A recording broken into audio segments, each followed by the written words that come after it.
Want to fill up your cooling system without leaving air bubbles inside of it? Grab yourself one of these tools.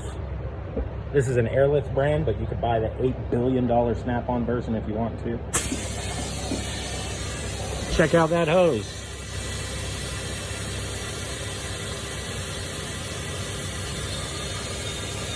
This tool uses a venturi to pull a vacuum on the cooling system.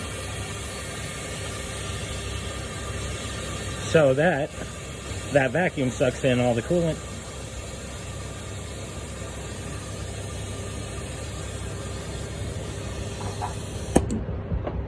And you are left with 0 air bubbles. Made you look.